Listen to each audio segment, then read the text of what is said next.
Hello प्यारे बच्चों, आपके ही YouTube channel all in one exam pass पर आप सभी का स्वागत है। आज मैं आपको संस्कृत के मोस्ट इम्पॉर्टेंट ऑब्जेक्टिव क्वेश्चंस बताऊंगा जो 17 फरवरी में यानी 17 फरवरी के दिन आपका संस्कृत के परीक्षा होगा। उस दिन आपके एग्ज़ाम में संस्कृत के बहुत सारा सवाल पूछे जाएंगे, तो आप लोग इस वीडियो को देखिए क्योंकि इस वीडियो में आपको 17 तारीख के जो सवाल पूछा जाएगा वही सवाल इस वीडियो में आपको आज बताऊंगा, जो आपके लिए काफ़ी इम्पोर्टेंट और काफ़ी उपयोगीफुल साबित होंगे। तो मैं आशा करता हूं कि आप लोग इस वीडियो को शुरू से लेकर अंत तक ज़रूर देखेंगे। तो मैं चलता हूं इस वीडियो के पहले प्रश्न की ओर। पहला प्रश्न कह रहा है कि कर्णशय दानवीरता पाठ के रचनाकार कौन है। कर्णशय दानवीर पाठ के रचनाकार कौन है, लेखक कौन है? इसका राइट आंसर होगा आपका ए नंबर, भास। कौन है? भास। अगला सवाल है, कर्णशय दानवीरता किस पाठ का है? जो कर्णशय दानवीरता है वह किस पाठ का है?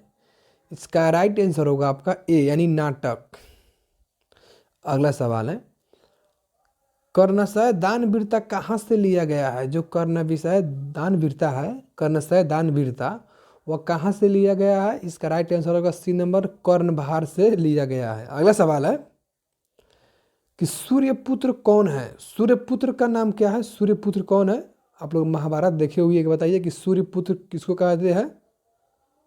इसका राइट आंसर होगा सी नंबर, कर्ण को हम लोग सूर्यपुत्र कहते हैं। एंड कर्ण कौन थे? तो सूर्यपुत्र थे। अगला सवाल है,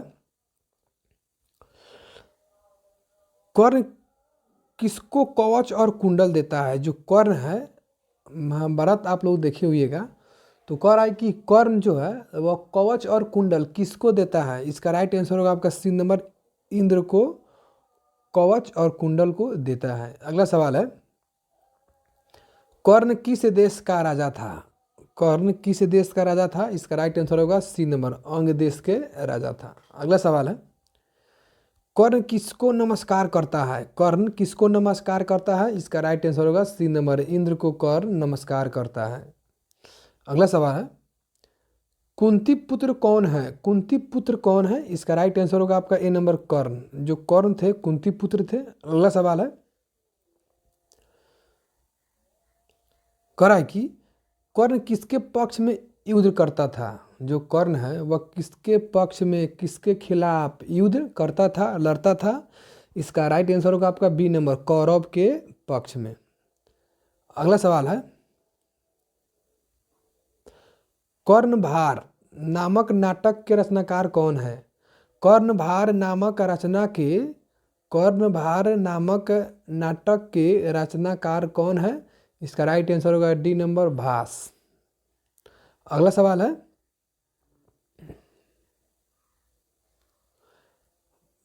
महत्म राम कह रहा है कि महत्म राम भिक्षा याचे या किसकी युक्ति है? महतराम भिक्षा याचे किसकी युक्ति है? इसका राइट आंसर होगा सी नंबर, शक्र की। किसका है? शक्र की। अगला सवाल है, क्या हमेशा स्थिर रहता है? क्या हमेशा स्थिर रहता है? इसका राइट आंसर होगा आपका बी नंबर, दान। जो दान होता है ना वो हमेशा स्थिर रहता है। अगला सवाल है, शक इंद्र किस वेश में प्रवेश करता है? जो शक इंद्र है वह किस वेश में प्रवेश करता है? इसका राइट आंसर होगा ए नंबर, ब्राह्मण के वेश में। अगला सवाल है कि मजबूत जड़ वाले कौन गिर जाते हैं? मजबूत जड़ वाले कौन गिर जाते हैं? इसका राइट आंसर होगा आपका बी नंबर, वृक्ष। अगला सवाल है, किसने छल पूर्वक दान में कवच और कुंडल ले लिया? किसने छल पूर्वक दान में कवच और कुंडल को ले लिया? इसका राइट आंसर होगा ए नंबर, इंद्र ने क्या किया? छल पूर्वक से कवच और कुंडल को ले लिया। अगला सवाल है,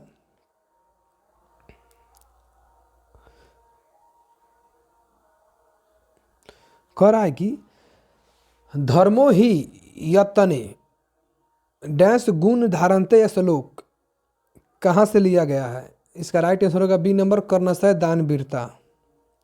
अगला सवाल है, देवता और असुरों द्वारा क्या भेदने योग्य नहीं है? देवता और असुरों द्वारा क्या भेदने नहीं है? इसका राइट आंसर होगा आपका डी नंबर, यानी जो कवच है वो क्या है? वह देवता और असुरों के द्वारा भेदने योग्य नहीं है। अगला सवाल है, कवच कुंडल के साथ किसका जन्म हुआ था? कवच और कुंडल के साथ किसका जन्म हुआ था? इसका राइट आंसर है ए नंबर, यानी कर्ण के जन्म हुआ था। अगला सवाल है, भास के कितने नाटक उपलब्ध है, मौजूद है? इसका राइट आंसर होगा सी नंबर 13। अगला सवाल है, ब्राह्मण वेशधारी कौन था? ब्राह्मण वेशधारी कौन था? इसका राइट आंसर होगा डी नंबर, इंद्र। अगला सवाल है, किसका धन सांप के जीभ के समान चंचल होता है? किसका धन चाप के यानी सांप के जीभ के समान चंचल होता है? इसका राइट आंसर होगा बी नंबर, यानी राजा। अगला सवाल है, सर्वप्रथम कर्ण क्या देता है? सर्वप्रथम सबसे पहले कर्ण क्या देता है? इसका राइट आंसर होगा डी नंबर, गोशहस्त्र। क्या देता है? गोशहस्त्र। अगला सवाल है, समय आने पर किसका नाश हो जाता है? समय आने पर किसका नाश हो जाता है? इसका राइट आंसर होगा आपका बी नंबर, शिक्षा का नाश हो जाता है समय आने पर। अगला सवाल है, व्याघ्र पथिक कथा पाठ के रचयिता कौन है? व्याघ्र पथिक कथा पाठ के रचयिता कौन है? इसका राइट आंसर होगा बी नंबर, नारायण पंडित। अगला सवाल है, व्याघ्रपथिक कथा पाठ कहाँ से लिया गया है? व्याघ्रपथिक का पाठ कहाँ से लिया गया है? Option number B, Hitopadesha. अगला सवाल है, दरिद्रान भर करा कि दरिद्रान भर कौन्तेय मा डैश निरुजस्य किमौषधे पद किस पाठ से संकलित है? इसका राइट आंसर होगा ए नंबर, व्याघ्रपथिक कथा। अगला सवाल है, हितोपदेश के रचयिता कौन है? हितोपदेश के रचयिता कौन है? इसका राइट आंसर होगा ए नंबर, नारायण पंडित। अगला सवाल है, हितोपदेश में कहानियां किससे संबंधित है? हितोपदेश में कहानियां किससे संबंधित है? इसका राइट आंसर होगा आपका डी नंबर, पशु और पक्षी से। अगला सवाल है, कह रहा है कि अनिष्टा डिस्टालेभ अपि तदपि मृत्यु, यह श्लोक कहाँ से लिया गया है? कह रहा है कि अनिष्टा डिस्टलाभे अपि तदपि मृत्यु, यह श्लोक कहाँ से लिया गया है? इसका राइट आंसर होगा बी नंबर, व्याघ्रपथिक कथा से लिया गया है। अगला सवाल है, बाघ हाथ फैलाकर क्या दिखाता है? इसका राइट आंसर होगा ए नंबर, कफन। अगला सवाल है, सोने का कंगन ग्रहण करो ऐसा कौन बोल रहा था? इसका राइट आंसर होगा ए नंबर, व्याघ्र यानी बाघ। कह रहा है कि सोने का कंगन ग्रहण करो ऐसा कौन बोल रहा था? तो बाघ। अगला सवाल है, कौन कीचड़ में फंस गया? इसका राइट आंसर होगा पाथिक। अगला सवाल है, बूढ़ा बाघ क्या देना चाहता था? इसका राइट आंसर है आपका सी नंबर, स्वर्ण कंगन। अगला सवाल है, पाथिक कहाँ फंस गया? इसका राइट आंसर होगा आपका डी नंबर, कीचड़ में। अगला सवाल है, पाथिक किसके द्वारा पकड़ा गया और खाया गया? इसका राइट आंसर होगा ए नंबर, बाघ के द्वारा। अगला सवाल है, कौन स्नान कर हाथ में कुश लेकर सरोवर के किनारे बोल रहा था? इसका राइट आंसर होगा बी नंबर, बाघ। अगला सवाल है, मैं वंशहीन हूँ किसने कहा? मैं वंशहीन हूँ किसने कहा? इसका राइट आंसर सी नंबर, बाघ ने कहा। अगला सवाल है, किसका भरण पोषण व्यर्थ है? ऑप्शन नंबर ए, यानी विधवा का। अगला सवाल है, डैश भारा क्रिया बिना, बी नंबर, ज्ञानम। अगला सवाल है, भाग से ही संभव है ऐसा किसने सोचा? भाग से ही संभव है ऐसा किसने सोचा? पाथिक। ऑप्शन नंबर डी आपका सही है। अगला सवाल है, विष के संपर्क से अमृत किसका कारण बन जाता है? इसका राइट आंसर होगा डी नंबर मृत्यु। अगला सवाल है, युवावस्था में दुराचारी कौन था? युवावस्था में दुराचारी कौन था? इसका राइट आंसर होगा सी नंबर व्याघ यानी बाघ। जो बाघ था ना वह युवा अवस्था में क्या था? दुराचारी था। अगला सवाल है, दान किसे देना चाहिए? दान किसे देना चाहिए? इसका राइट आंसर होगा आपका डी नंबर गरीब को दान देना चाहिए। अगला सवाल है, किसे धन नहीं देना चाहिए? इसका राइट आंसर होगा ए नंबर धनिक को धन नहीं देना चाहिए। अगला सवाल है, दवा किसका मित्र है? दवा किसका मित्र है? इसका राइट आंसर होगा आपका बी नंबर रोगी का। अगला सवाल है, क्रिया के बिना क्या बोझ होता है? बताइए क्रिया के बिना क्या बोझ होता है? राइट आंसर ज्ञान। अगला सवाल है, किसके बिना ज्ञान बोझ के समान है? क्रिया के बिना। अगला सवाल है, अविश्वासी पात्र पर भरोसा करने से क्या होता है? ऑप्शन नंबर बी हानि होता है। अगला सवाल है, विश्व शांति पाठ में किस वातावरण का वर्णन है? इसका राइट आंसर होगा आपका बी नंबर अशांति का। अगला सवाल है कि विश्व शांति किस प्रकार का पाठ है? इसका राइट आंसर होगा ए नंबर निबंध। अगला सवाल है, अशांति रूपी सागर के किनारे कौन है? इसका राइट आंसर होगा सी नंबर संसार। अगला सवाल है, अशांति किसके विनाश का कारण है? ऑप्शन नंबर ए मानवता। अगला सवाल है, अशांति के कितने कारण हैं? अशांति के कितने कारण हैं? 2। अगला सवाल है, देश में अशांति के प्रेरक कौन है? इसका राइट आंसर होगा बी नंबर राजनेता। अगला सवाल है, शांति का कारण क्या है? इसका राइट आंसर होगा आपका डी नंबर परोपकार। अगला सवाल है, कैसा चरित्र वाले संसार को परिवार मानते हैं? उदार। ऑप्शन नंबर ए। अगला सवाल है, बैर से बैर समन क्या है? ऑप्शन नंबर बी असंभव। अगला सवाल है, पर पीड़न किस लिए होता है? ऑप्शन नंबर बी पाप के लिए। अगला सवाल है, एक देश दूसरे देश को क्या देखकर कह रहा है कि एक देश दूसरे देश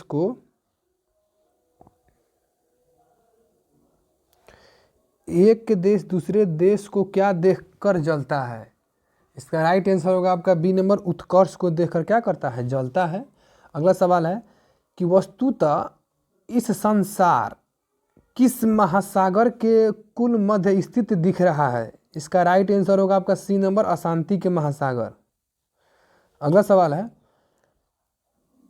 बैरेन वरस्य समनम असंभवम यह किसकी युक्ति है? इसका राइट आंसर होगा महात्मा बुद्ध की। अगला सवाल है, देशों के बीच कौन सा युद्ध चल रहा है? इसका राइट आंसर होगा डी नंबर शीत युद्ध। अगला सवाल है, शत्रु राज्यों में क्या बढ़ा रहा है? शत्रु राज्यों में क्या बढ़ा रहा है? इसका राइट आंसर होगा ए नंबर कलह। अगला सवाल है, दुख का विषय क्या है? दुख का विषय क्या है? ए नंबर सार्वभौमिक अशांति। अगला सवाल है, आज विध्वंस के लिए किसका निर्माण हो रहा है? आज विध्वंस के लिए किसका निर्माण हो रहा है? ऑप्शन नंबर ए अस्त्रों का। अगला सवाल है, दूसरों को दुख देने से किसका नाश होता है? ऑप्शन नंबर बी अपना। अगला सवाल है, संकट के समय एक देश दूसरे को क्या करते हैं? सी नंबर सहायता करते हैं। अगला सवाल है, विश्व को नष्ट करने के लिए किसका निर्माण कर रहा है? विश्व को नष्ट करने के लिए किसका निर्माण हो रहा है? इसका राइट आंसर होगा बी नंबर अस्त्र का। अगला सवाल है, एक देश दूसरे देश की उन्नति को देखकर क्या करते हैं? इसका राइट आंसर होगा ईर्ष्या करते हैं, सी नंबर। अगला सवाल है, ईर्ष्या से किसका जन्म होता है? असहनशीलता का जन्म ईर्ष्या से होता है। अगला सवाल है, उदार चरित्र वाले संसार को क्या मानते हैं? इसका राइट आंसर होगा ए नंबर परिवार। अगला सवाल है, यह मेरा है यह तुम्हारा है ऐसा कौन मानता है? सी नंबर लघु बुद्धि वाला। अगला सवाल है, बैर से किसका नाश असंभव है?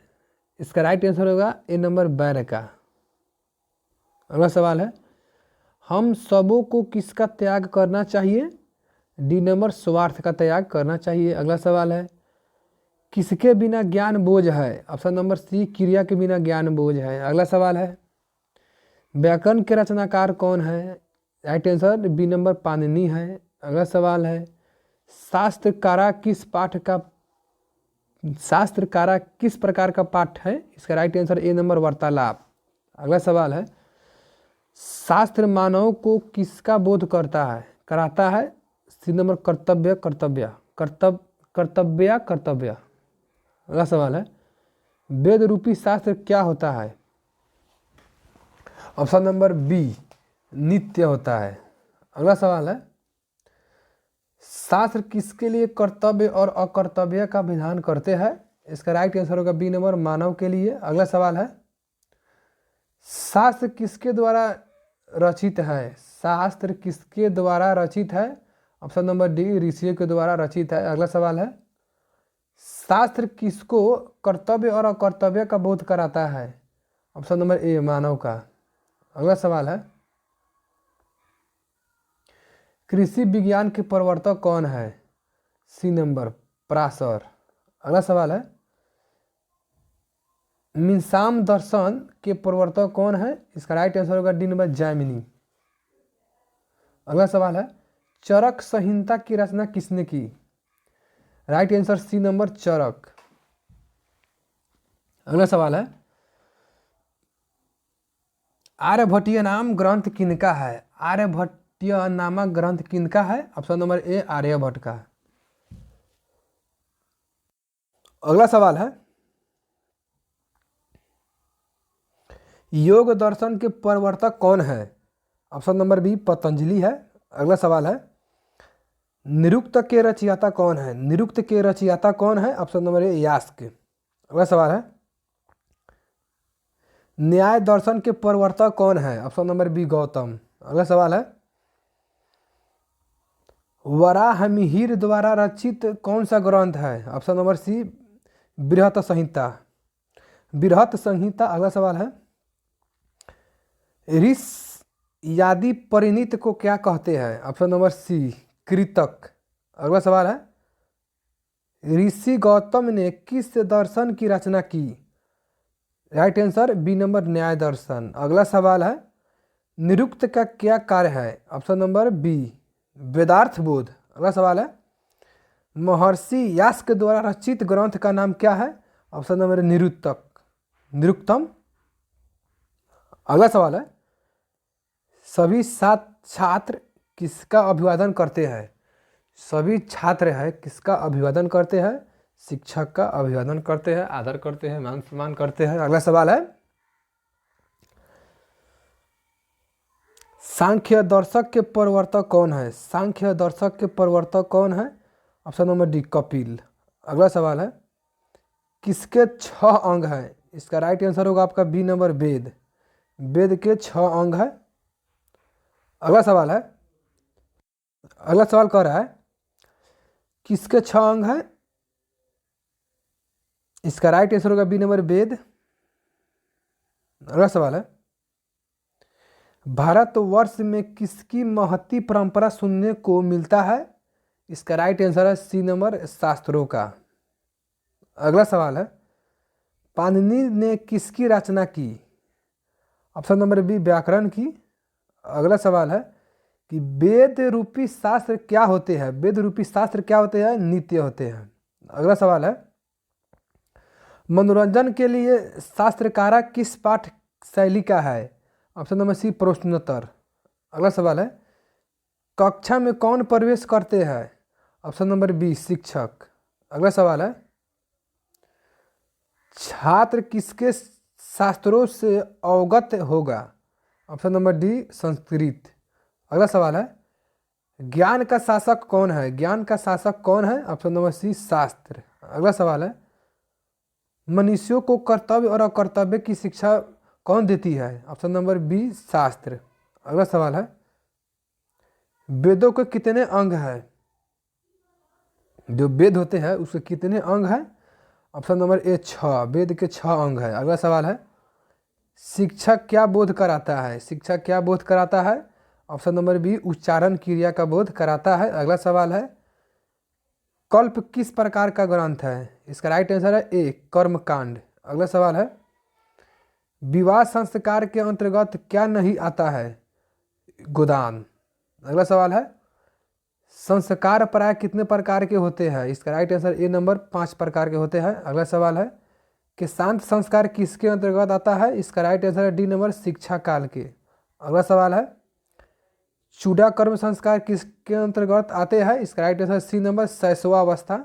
अगला सवाल है, शिक्षा संस्कार कितने प्रकार के होते हैं? ऑप्शन नंबर ए 5 प्रकार के होते हैं। अगला सवाल है, मंडप का निर्माण किस संस्कार में होता है? ऑप्शन नंबर ए विवाह संस्कार में। अगला सवाल है, कन्यादान किस संस्कार में होता है? राइट आंसर बी नंबर विवाह में। अगला सवाल है, मरने के बाद कौन संस्कार होता है? ऑप्शन नंबर आपका ए दाह संस्कार। सभी कोई को पता है। अगला सवाल है, जन्म पूर्व संस्कार कितने होते हैं? जन्म के पूर्व कितने प्रकार के संस्कार होते हैं? D number 3। अगला सवाल है, नामकरण किस संस्कार में होते हैं? इसका राइट आंसर होगा सी नंबर बचपन में। अगला सवाल है, गृहस्थ काल में कितने संस्कार होते हैं? ऑप्शन नंबर ए 1 संस्कार होते हैं। अगला सवाल है, सप्तपदी क्रिया किस संस्कार में होते हैं? इसका राइट आंसर डी नंबर विवाह में। अगला सवाल है, बचपन में कितने संस्कार होते हैं? बचपन में कितने संस्कार होते हैं? 6 संस्कार होते हैं। अगला सवाल है, गर्भधारण किस संस्कार में होते हैं?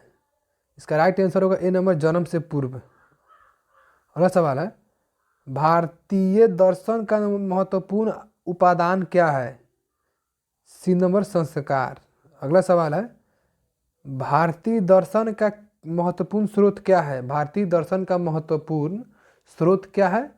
ऑप्शन नंबर ए संस्कार। अगला सवाल है, प्राचीन संस्कृति की पहचान किससे होती है? बी नंबर संस्कारों से होती है। अगला सवाल है, सीमांतोन्नयन किस प्रकार का संस्कार है? सीमांतोन्नयन किस प्रकार का संस्कार है? ऑप्शन नंबर ए जन्म पूर्व संस्कार। अगला सवाल है, प्राचीन काल में शिष्यों को क्या कहा जाता था? इसका राइट आंसर बी नंबर ब्रह्मचारी। अगला सवाल है, गुरु शिष्य को क्या कहाँ ले जाते हैं? बी नंबर घर में। अगला सवाल है, शिक्षा नियमों का पालन कौन करते हैं? सी नंबर शिष्य। अगला सवाल है, गुरु शिष्यों को क्या देकर धन भेजवाते थे? गुरु शिष्यों को क्या देकर घर भेजते थे? इसका राइट आंसर होगा बी नंबर उपदेश। अगला सवाल है, भारतीय दर्शन का मुख्य स्रोत क्या है? इसका राइट आंसर होगा आपका सी नंबर संस्कार। अगला सवाल है, प्राचीन काल में शिष्य वेदारंभ कहाँ करते थे? इसका राइट आंसर होगा आपका डी नंबर गुरु के घर। अगला सवाल है, भारतीय संस्कृति का परिचय किसमें दिखाई पड़ता है? बी नंबर संस्कार में। अंतिम शिक्षा संस्कार का नाम क्या है? बी नंबर समावर्तनम संस्कार। अगला सवाल है, प्राचीन काल में शिष्य को क्या कहते थे? ऑप्शन नंबर बी ब्रह्मचारी। अगला सवाल है, विवाह संस्कार के अंतर्गत क्या नहीं आता है? ऑप्शन नंबर ए गोदान।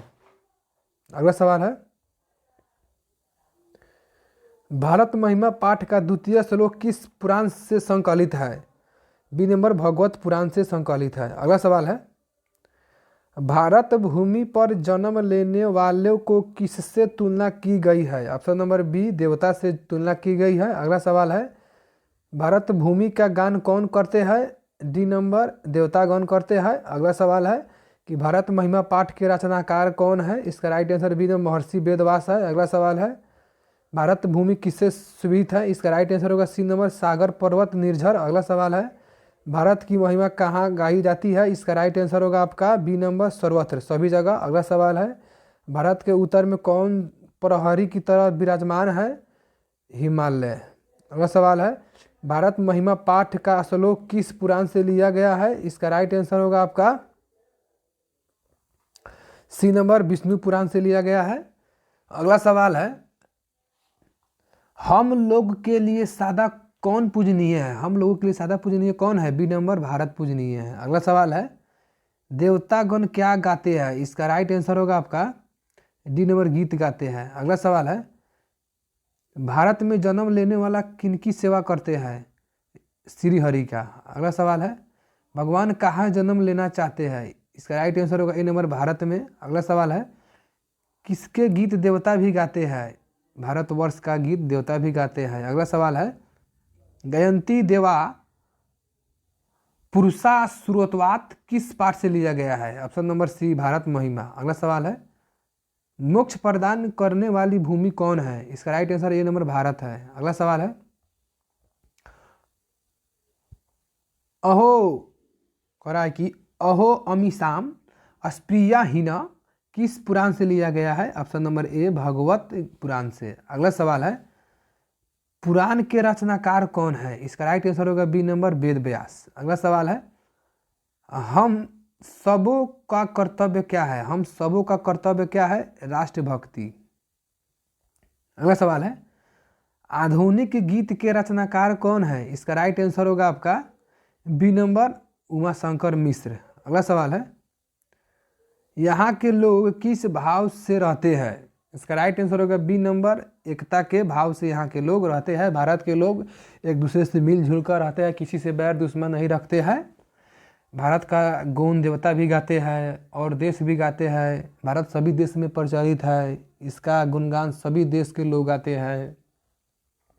तो बच्चों, यह रहा आपके संस्कृत के मोस्ट इम्पॉर्टेंट ऑब्जेक्टिव क्वेश्चन, जो आपके एग्जाम में अवश्य रूप से पूछे जाएंगे। इसलिए आप लोग इस वीडियो को दोबारा देख लीजिएगा। अगर यह वीडियो आपको अच्छा लगा होगा तो इस वीडियो को अपने फ्रेंड के पास शेयर कीजिएगा और इस वीडियो को लाइक कीजिएगा। अगर आप हमारे चैनल पर नए हैं तो हमारे चैनल को आप लोग सब्सक्राइब कीजिए, और वहाँ पर मैंने 10th क्लास की बहुत सारा वीडियो को डाल रखा है, आप लोग जाके देख लीजिएगा, क्योंकि देखने से आपको बहुत फ़ायदा होगा, बहुत प्रकार के क्वेश्चन आपको दिमाग में आएगा। तो मैं फिर अगले वीडियो में मिलता हूँ। जय हिंद, जय भारत, आपका दिन शुभ हो। वंदे मातरम।